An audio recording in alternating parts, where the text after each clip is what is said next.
மிதுன ராசியை பொறுத்த வரைக்கும் ராசிக்கு இது வரைக்கும் 11ல் இருக்கிற குரு 12வது இடத்துக்கு வரார்.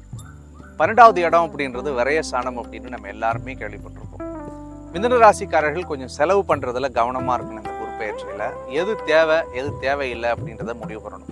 குறிப்பா எது தேவைன்றதை நீங்க முடிவு பண்றதுக்கு முன்னாடி எந்தெந்த விஷயங்கள்லாம் உங்களுக்கு தேவையில்லை, எந்த விஷயங்கள்லாம் உங்களை பாதிக்க வைக்கும், யாரெல்லாம் நமக்கு எதிர்மறையாக இருக்கிறாங்க அப்படின்றதெல்லாம் தெரிஞ்சுக்கிட்டு அவங்க கிட்ட இருந்து கொஞ்சம் விலகி இருந்தாலே இந்த குரு பயிற்சி உங்களுக்கு ஒரு பெரிய நல்ல பயிற்சியாக அமையும். குரு 12ல் மறையிறாரே, அப்போ 12ல் குரு வரும்பொழுது நிறைய பாதிப்புகளை கொடுப்பாரா, நிறைய பிரச்சனைகளை கொடுப்பாரா அப்படின்னா தயவு செஞ்சு கிடையாது, கவலைப்பட வேணாம். 12வது இடம்ன்றது விரயஸ்தானம். அந்த விரயஸ்தானம் வரும்பொழுது தேவையற்ற விரயங்கள் குடும்பத்தில் ஏற்படும். அந்த விரயங்களை நீங்கள் சுப விரயமாக செஞ்சுக்கணும். சுப விரயம்னும் போது ஒரு நல்ல காரியத்திற்காக 10 ரூபா நீங்கள் செலவு பண்ணலாம். ஒரு வீடு கட்டலாம், ஒரு வண்டி வாங்கலாம், அல்லது ஒரு பவுன் நகை எடுக்கலாம், அல்லது ஒரு ப்ராப்பர்ட்டியில் ஏதாவது நீங்கள் இன்வெஸ்ட் பண்ணலாம். இந்த மாதிரியான செலவுகளை ஒரு ஊர்ஜிதமான நமக்கு ஒரு ப்ராஃபிட் இருக்குன்னு தெரிஞ்சால் அதில் நீங்கள் போய் 10 ரூபா முதலீடு பண்ணுறது நல்லது. இந்த காலகட்டங்களில் எதை செய்யக்கூடாதுன்னா, ஒரு பெரிய முதலீடு போட்டு ஒரு தொழில் தொடங்குறதோ, அல்லது ஒரு தேவையற்ற நிறுவனத்தில் போய் ஒரு பெரிய முதலீடு போட்டு நீங்கள் சேர்றதோ, அல்லது சம்மந்தமே இல்லாத நபர்களோடு தேவையில்லாத அறிமுகமாகிறதோ பழகிறதோ, அதெல்லாம் கொஞ்சம் ஜாக்கிரதையாக இருக்கணும்.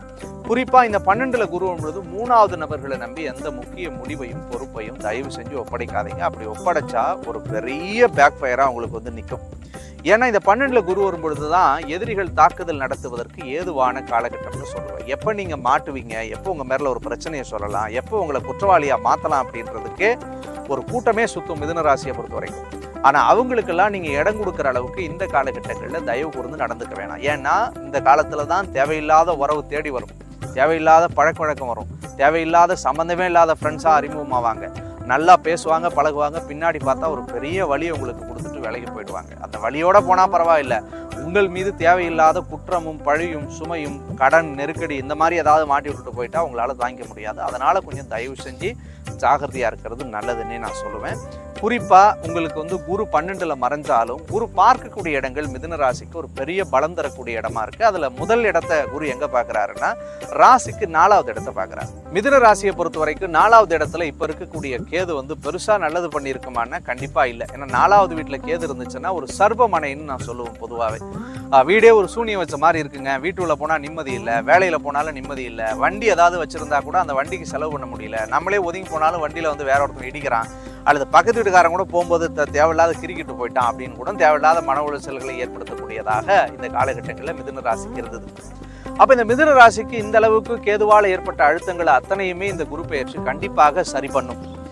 ஏன் அப்படின்னா குரு பார்வை 4வது இடத்தை பார்க்கறதுனால வீடு சம்பந்தமான விஷயங்கள் இருக்கக்கூடிய பிரச்சனைகள் சரியாகும்.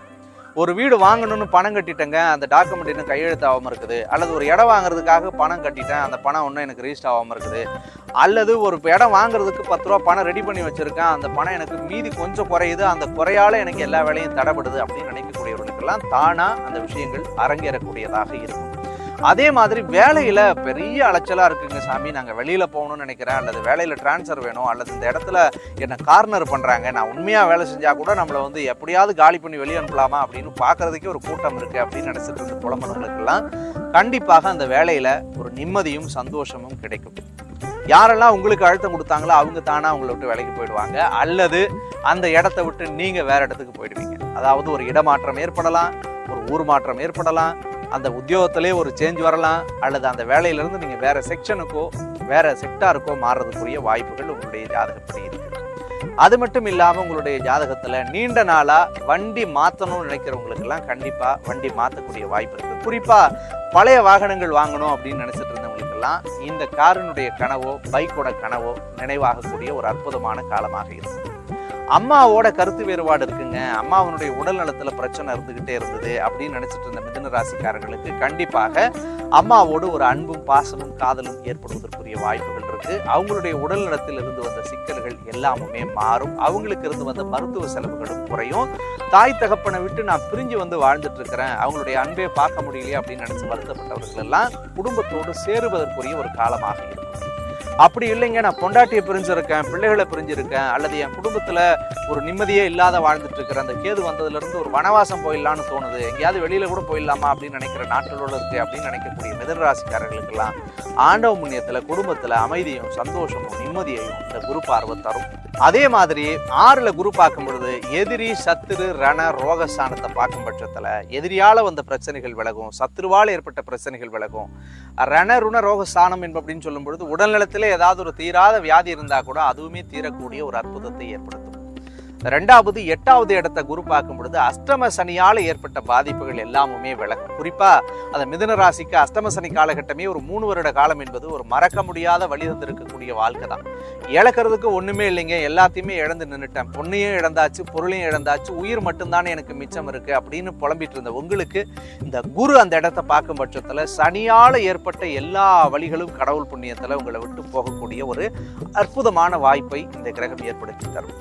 அப்ப கொடுக்கல் வாங்கல இருந்த சிக்கல்கள், கோர்ட்டு கேஸ், வம்பு வழக்குகள் சார்ந்த விஷயங்கள்ல இருந்து வந்த சிக்கல்கள், அல்லது நண்பர்களால் ஏற்பட்ட சஞ்சரவுகள், அல்லது உடன் பிறந்தவர்களால் இருந்து வந்த கருத்து வேறுபாடுகள் எல்லாமே மாறக்கூடியதாக இருக்கும். குறிப்பா சுபகாரியங்களை எதிர்பார்த்து காத்திருப்பவர்களுக்கு சுமாங்கல்ய ஸ்தானம் கூடி வரும். ஏன்னா அஷ்டமஸ்தானத்தை 8ஆம் இடத்தை மாங்கல்ய ஸ்தானத்தை பார்க்கும் பொழுது திருமண பேச்சுவார்த்தைகள் கூடி வரக்கூடிய காலமாக இருக்கும். இருந்தும் ஒரு 6 மாத காலம் மிதுன ராசிக்கு முதல்ல 6 மாசம் வரைக்கும் கொஞ்சம் நிதானமா பொறுமையா தள்ளி போடுறது ரொம்பவே நல்லது. அந்த 6 மாசத்துக்கு பிறகு நீங்கள் எடுக்கக்கூடிய முயற்சிகள் வெற்றி அடையக்கூடியதாக கண்டிப்பாக இருக்கும். மேலும் 10ல இருக்கக்கூடிய ராகு பட்டம், பதவி, பேர், புகழ் எல்லாத்தையுமே கொடுக்கணும்னு சொல்லியிருப்பேன். 9ல இருக்கக்கூடிய சனி பூர்வீக சொத்து பத்து விஷயங்கள்ல இருக்கக்கூடிய விஷயங்கள் எல்லாம் ஒரு பெரிய பாசிட்டிவான பலன்களை தரும். சொத்து விற்கணும், சொத்து வாங்கணும், சொந்த ஊர்ல வீடு கட்டணும் அப்படின்னு நினைக்கக்கூடியவருடைய கனவுகள் எல்லாமே வெற்றி அடையக்கூடியதாக இருக்கும். ஸோ என்ன மிதுன ராசிக்காரர்கள் கொஞ்சம் பணம் சம்பந்தமான விஷயங்கள்ல கவனமா இருங்க. தேவையில்லாத செலவு வரும். தேவையில்லாத செலவுன்னு நம்ம எதெல்லாம் நினைக்கிறோமோ அந்த செலவுகள்லாம் இந்த காலகட்டங்களில் வருவதற்கு காத்திருக்கும். அந்த செலவுகளை மட்டும் நீங்கள் கொஞ்சம் கட்டுக்குள் கொண்டு வந்தால் போதும், உங்களுடைய வாழ்வு ஒரு மிகப்பெரிய வெற்றியை நோக்கி செல்லக்கூடியதாக இருக்கும். மேலும் இந்த குரு பெயர்ச்சியிலிருந்து, சகடையிலிருந்து நம்ம தப்பிக்கணும், அல்லது இந்த எதிர்மறையான விஷயங்கள்ல இருந்து நம்மளை காப்பாற்றிக்கணும், எந்த வழிபாடுகளை செய்யணும்னா பிரதோஷ காலகட்டங்களில் பக்கத்தில் இருக்கக்கூடிய சிவபெருமானுடைய திருக்கோவிலுக்கு போயிட்டு அங்கே நந்திக்கு அபிஷேகம் செய்யும் பொழுது உங்களால் முடிஞ்ச பொருள், சாதாரண பாலில் தொடங்கி, தயிரில் தொடங்கி, அருகம்பில் மாலையில் தொடங்கி, ஒரு முளம் பூவாக இருந்தாலும் சரி, அல்லது 50 மில்லி பன்னீராக இருந்தாலும் சரிதான், அதை நீங்கள் அந்த இறைவனுக்கு கொடுத்து வழிபடும் போது உங்களுடைய வாழ்வு ஒரு மிகப்பெரிய நல்ல பலன்களை நோக்கியதாக இருக்கும் அப்படின்றதுல எந்த மாற்று கருத்தும் இல்லைங்க. மேலும் இந்த குரு பெயர்ச்சி உங்களுடைய வாழ்க்கைக்கு ஒரு பெரிய மாற்றத்தையும், திருப்பத்தையும், சந்தோஷத்தையும் தரக்கூடிய அற்புதமான பெயர்ச்சியாக அமைய என்னுடைய நெஞ்சார்ந்த வாழ்த்துக்கள். மற்றும் ஒரு அழகான தருணத்தில்